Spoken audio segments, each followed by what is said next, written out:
Hey guys, I am almost ready to sell this flip car, but before I do, I've got to address this. So this spot on the car has been the biggest question mark with the flip. And if you know me, I hate painting, so I've really been procrastinating, peeling this back and seeing what kind of damage we have to deal with. But I can't put it off any longer. And in reality, painting isn't that complicated. Just takes a little elbow grease and a little budget know-how. Let's go. I've never seen paint chip like this before. And it almost makes me feel like someone else did a repair or something before, which is never fun to repair. So I don't want to chip off any more than I have to, but none of this is sticking to the metal. Well, this rust is all from the water getting inside the cracks and sitting. So I think what happened here is someone tried to fix this dent with a little too much Bondo. It's like a 1/4 inch thick, which is asking for trouble, and often it will crack. And so I'm gonna try to get behind this panel, see if I can pop this dent out a little bit so I don't have to use as much Bondo. Now, I am not a body guy by any means, and I'm not claiming this is how you do it, but it's all that I got. So with all this existing Bondo, it's a bigger project than I was hoping for, but I was able to push out the body panel a little bit with the limited access that I had, so hopefully I can use less Bondo than the last guy. So now it's time for sanding. So to prep for that, I'm going to remove this tail light, tape off some of the surrounding body panels, and then we'll get started. So to get started, I'm gonna be using an 80 grit sandpaper, which is pretty aggressive. And I'm gonna be using this grinder attachment from this little kit I found on Amazon, which comes with various grits of sandpaper discs. And if you don't have a grinder to use, there's also an attachment for a drill. And I do like that the disc has a foam back, so it's a little more forgiving when you're working on the contours of a car body.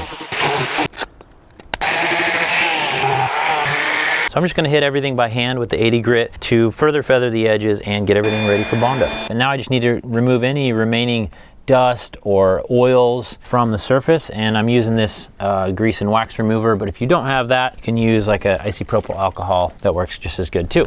All right, so I'm first gonna stir my Bondo. Definitely wanna do this in a ventilated area. All right, so we're just gonna start with a little bit here.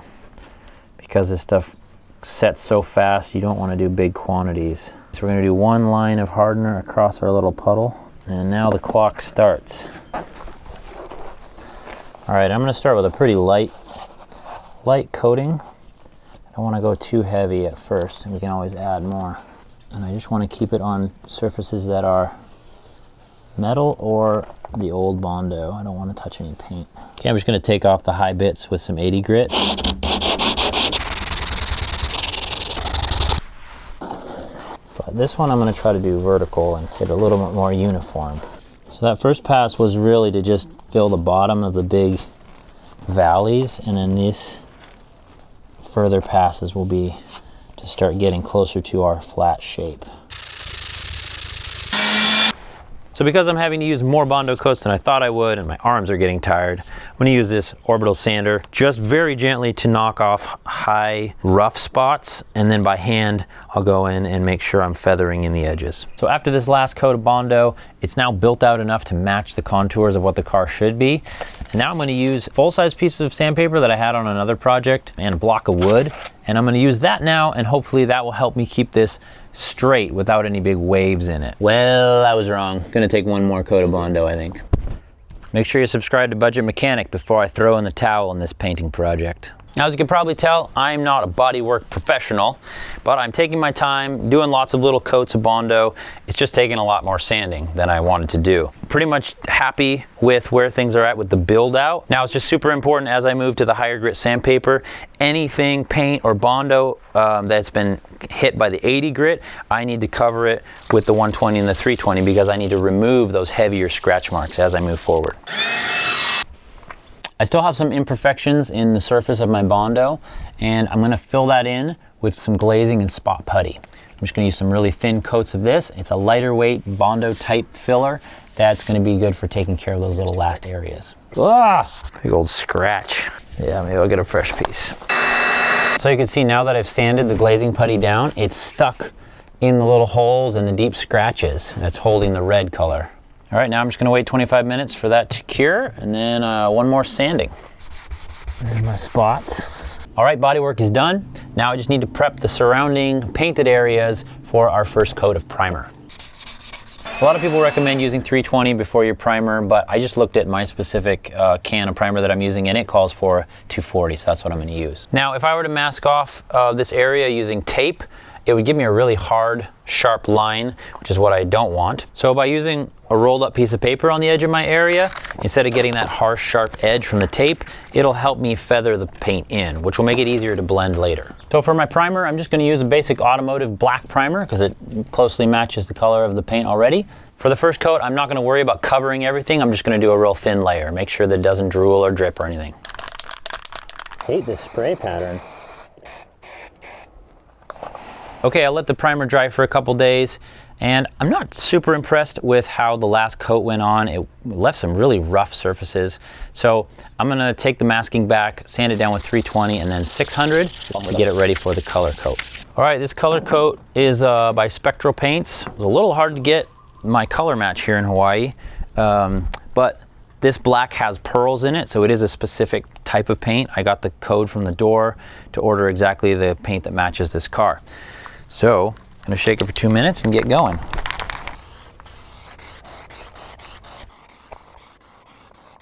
All right, now that the color coat has dried for a couple days, I'm going to prep it for the final clear coat. I'm gonna start with an 800 grit sandpaper for any last little blemishes or orange peel that I see, and then move all the way up to a 1500 grit. Now for this step, I have removed a lot of the masking, and I am gonna be moving my sanding lines a little bit farther into the already painted surface just to continue blending this area in. I've also decided it'll be a little easier to disguise the paint job if I actually finish painting this whole tail section of the fender, so I will need to scuff this up as well.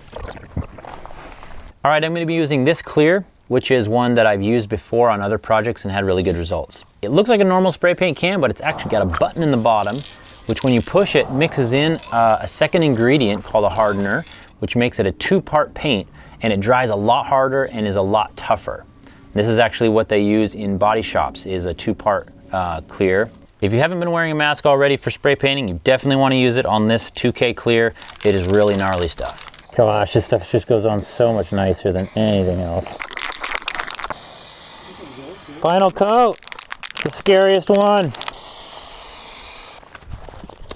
All right, that is looking really good. I'm just gonna let this dry for a couple days and we'll be back. The clear coat has dried for a couple days now. It's looking pretty good, but I do need to now hit it with some wet sanding and polishing to get rid of this orange peel, as well as to blend in this top line into the existing paint. Generally, you wanna do this step starting around 1000 grit, 1500 grit. I have some 1200, so that's what I'm gonna start with. I'm gonna be careful around these corners because they tend to get sanded off real easily. So what I'm looking for here is, after I wash it off and dry it, I want to be knocking down all the high spots of that orange peel, and then everything should be a uniform kind of matte finish. Just gonna get all the residue from sanding off.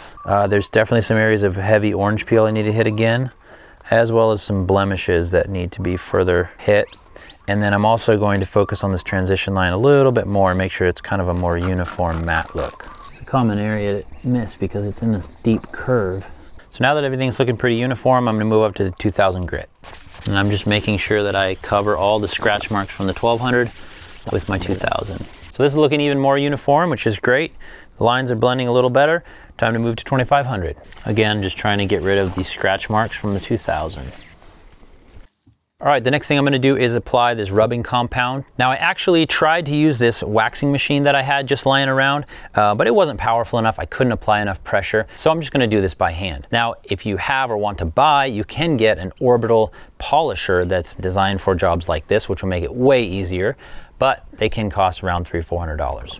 So the rubbing compound and the polish were working great by hand, but it took me about an hour to get an acceptable spot here in the corner, and I've got a lot more to do, and I don't want to be doing this for the rest of my life. One other thing I did was I addressed this gnarly line that was at the top, and I actually went back and sanded it again with 1000 grit all the way to 2500. I think what happened was I didn't do my feathering right, and I was shooting paint up underneath the rolled paper, and it created a hard edge, which I had to sand a lot more. Just something to be aware of. So I got online and I got myself a couple power options. The first one is a drill attachment kit, which actually comes with a ton of different pads and attaches to any household drill. Now this pad is pretty small diameter, so it may actually end up being slow. I'm not sure how it's gonna work, but for 11 bucks, we're gonna get a shot. All right, I'm gonna go with the finer pad and the polishing compound now. It's like shiny with scratches in it. All right, so the drill attachment is significantly better than doing it by hand. However, it still took a while. I did 5 passes of this section here before I was happy with it. But because I'm impatient, we're moving on to my second purchase, which is this $45 rotary polisher, which comes again with all the pads you need, nice little bag, even has some sanding discs in there if you want to get wild. This thing has a lot more power than the drill, has a larger pad, so I'm hoping this is going to get the job done a lot sooner.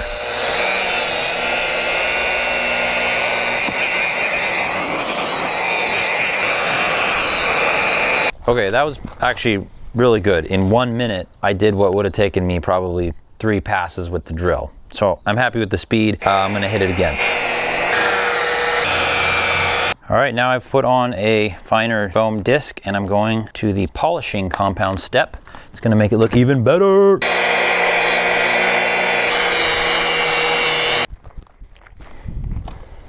Wow, that's nice. My main takeaway from this polishing process is don't try to do it by hand. The power that I was able to get from the electric polisher allowed me to push way harder, and the bigger disc allowed me to get it done way faster, like 100 times faster than it would have been by hand or with that drill. When I bought this car, I figured this paint spot was going to be a headache, and I was not disappointed. It was so much work, but I'm really happy with how it turned out. Now, I'm not a painter, so there was some trial and error, and there are obviously some little blemishes, and it's not perfectly straight bondo work, but compared to the paint quality on the rest of the car, like the roof, this is plenty good. And I am confident that this is not a hack job and it's going to be a long-lasting fix. If you enjoyed watching this transformation, you're not going to want to miss this transformation we did on the seats of this car that were used by a serial killer.